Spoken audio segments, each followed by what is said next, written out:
मेरे प्यारे भारतवासियों, आज मैं आपको एक ऐसी कहानी सुनाने जा रहा हूं जो सिर्फ इतिहास नहीं है, ये हमारी पहचान है, हमारा गौरव है और शायद वो सच है जिसे हम भूल चुके हैं। आप जो देखने जा रहे हैं वो सिर्फ एक कहानी नहीं है, ये उस जगह की कहानी है जहां 2500 साल पहले लोग डिग्री के लिए नहीं बल्कि ज्ञान के लिए जीते थे और फिर वो जगह इतिहास से ऐसे गायब हो गई जैसे कभी थी ही नहीं।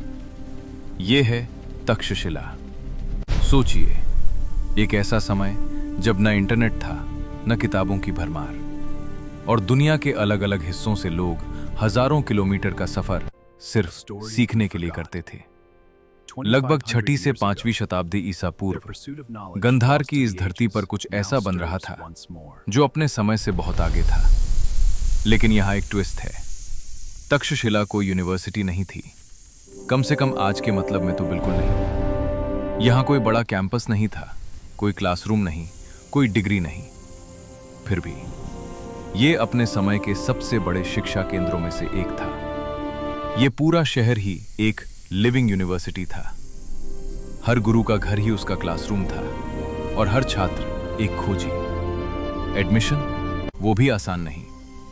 यहां कोई फॉर्म नहीं भरते थे, गुरु खुद तय करता था कि कौन उसके पास सीखने लायक है और अगर आप चुन लिए गए तो समझ लीजिए आपकी जिंदगी बदलने वाली है। अब सोचिए, आप एक 16 साल का छात्र हैं, घर छोड़कर पहाड़ पार करके अनजान जगह पर पहुंचते हैं सिर्फ इसलिए क्योंकि आपको सीखना है। यही था तक्षशिला। यहां पढ़ाई सिर्फ किताबों तक सीमित नहीं थी। यहां सिखाया जाता था कैसे सोचना है, कैसे सवाल करना है, कैसे दुनिया को समझना है। इसी जगह से जुड़े हैं पाणिनि, वो व्यक्ति जिसने भाषा को सिस्टम में बदल दिया। आज हम ग्रामर को जितना स्ट्रक्चर्ड समझते हैं, उसकी जड़ें कहीं ना कहीं वहीं जाती हैं। और फिर आते हैं चाणक्य, एक ऐसा दिमाग जिसने सिर्फ पढ़ाया नहीं बल्कि इतिहास की दिशा बदल दी। उनकी रणनीतियों ने एक साधारण लड़के को सम्राट बना दिया। और बात यहीं खत्म नहीं होती। उस समय भारत में चिकित्सा भी अपने चरम पर थी। चरक और सुश्रुत जैसे नाम उस ज्ञान परंपरा का हिस्सा थे जिसमें शरीर, प्रकृति और उपचार को गहराई से समझा जाता था। तक्षशिला इस पूरी परंपरा से जुड़ा हुआ एक बड़ा केंद्र था जहां अलग अलग विषय एक दूसरे से टकराते थे और वहीं से नया ज्ञान जन्म लेता था। लेकिन तक्षशिला को खास क्या बनाता था? सिर्फ पढ़ाई नहीं, इसकी सबसे बड़ी ताकत थी उसका कनेक्शन। ये जगह व्यापार मार्गों के पास थी, यानी यहां सिर्फ सामान नहीं, विचार भी आते जाते थे। अलग अलग संस्कृतियां, अलग अलग भाषाएं, अलग अलग सोच, सब यहां मिलते थे। और जब इतने विचार एक जगह टकराते हैं तो कुछ बड़ा बनता है। अब यहां कहानी में आता है सबसे बड़ा सवाल। अगर तक्षशिला इतना महान था तो फिर आज हम इसके बारे में इतना कम क्यों जानते हैं? यहीं से कहानी बदलती है। समय बीतता है और उत्तर पश्चिम भारत की जमीन पर स्थिरता खत्म होने लगती है।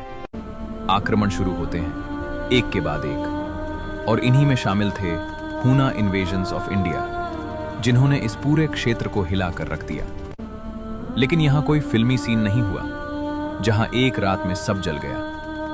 असली कहानी उससे ज्यादा खामोश है और शायद ज्यादा डरावनी भी। तक्षशिला धीरे धीरे खत्म हुआ।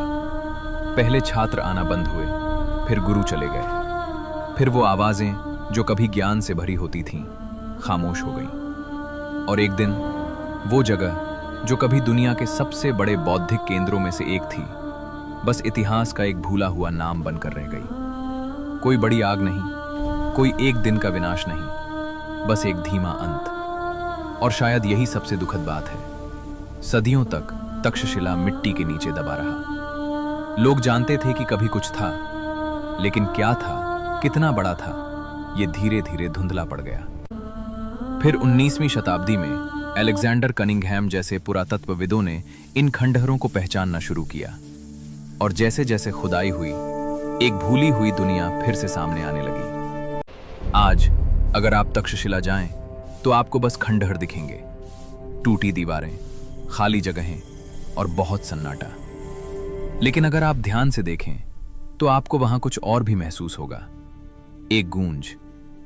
वो गूंज उन सवालों की है जो वहां पूछे गए थे, उन जवाबों की जो वहां खोजे गए थे, और उस सोच की जिसने इंसान को आगे बढ़ाया। क्योंकि सच ये है, इमारतें कभी भी ज्ञान का असली घर नहीं होती। असली घर होता है इंसान का दिमाग। तक्षशिला खत्म नहीं हुआ, वो बस बदल गया। आज वो हर उस जगह में है जहां कोई सीखने की कोशिश करता है, हर उस इंसान में है जो सवाल पूछता है, और हर उस पल में है जब कोई क्यों पूछने की हिम्मत करता है। तो अगली बार जब आप कुछ नया सीखें या किसी चीज को गहराई से समझने की कोशिश करें, याद रखिएगा, आप सिर्फ सीख नहीं रहे, आप एक ऐसी परंपरा को आगे बढ़ा रहे हैं जो हजारों साल पुरानी है। तक्षशिला कोई शहर नहीं था, तक्षशिला एक विचार था, और विचार कभी मरते नहीं।